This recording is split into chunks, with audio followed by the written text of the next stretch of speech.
રાજકોટ ગરાસિયા boarding ખાતે પૂજ્ય લાલ બાપુએ આશીર્વચન પાઠવ્યા હતા. વલ્લભીપુરના પચ્છે ગામ ખાતે 22 થી 28 ફેબ્રુઆરી દરમિયાન મુરલીધર દાદાના મંદિરનો મૂર્તિ પ્રતિષ્ઠા મહોત્સવ, રમેશભાઈ ઓઝાની ભાગવત સપ્તાહ અને 551 કુંડી યજ્ઞ યોજવામાં આવશે. ગદેથર આશ્રમ દ્વારા 54 ગામના ધુવાણા બંધ જમણવાર અને જીવદયાના કાર્યો થશે. આ મહોત્સવમાં દેશભરમાંથી ક્ષત્રિય સમાજ સહિત અગ્રણીઓ અને સંતો ઉપસ્થિત રહેશે. સૌરાષ્ટ્રના પ્રાતઃસ્મરણીય પૂજ્ય લાલ બાપુ આ હરભમજી રાજ ગરાસિયા છાત્રાલયની પાવન ધરતી ઉપર આવ્યા છે.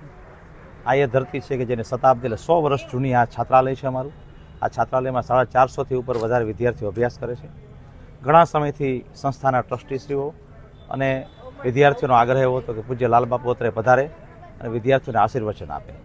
જીવનની અંદર શું કરવું, શું ન કરવું, કઈ સંગત કરવી ને કઈ સંગત ન કરવી, બાપુના પ્રેરણા અને બાપુના માર્ગદર્શન અને બાપુના આશીર્વચન થકી આ છાત્રાલયને પવિત્ર ભૂમિ પવિત્ર થાય, એના માટે અમારો આગ્રહ હતો. પૂજ્ય લાલ બાપુ પધાર્યા છે ત્યારે પૂજ્ય લાલ બાપુનો ખૂબ જ આગ્રહ છે કે વિદ્યાર્થીઓ જીવનની અંદર સંસ્કારો, શિક્ષણ અને એમનું ચારિત્ર ઉજ્જવળ બને, સાથે સાથે સંગઠનાત્મક શક્તિ વધે, વિદ્યાર્થીઓ અને સમાજ અને રાષ્ટ્રનું કલ્યાણ થાય એવો સંદેશો એમને આપ્યો છે. સાથે સાથે પચ્છેગામની પાવન ધરતી ઉપર જે ક્ષત્રિયોનો મોટો ઉત્સવ એટલે કે મુરલીધર દાદાનો ઉત્સવ છે, એની અંદર પૂજ્ય પાદ પધારવાના છે. ત્યારે એ ઉત્સવની અંદર પણ સમાજના 18 વર્ણના લોકો વધુમાં વધુ સામેલ થાય અને એની જે પત્રિકાઓ છે, સમગ્ર સૌરાષ્ટ્ર અને ગુજરાતની અંદર 30 લાખ માત્રાની અંદર પત્રિકાઓ વેચણી કરવામાં આવી છે.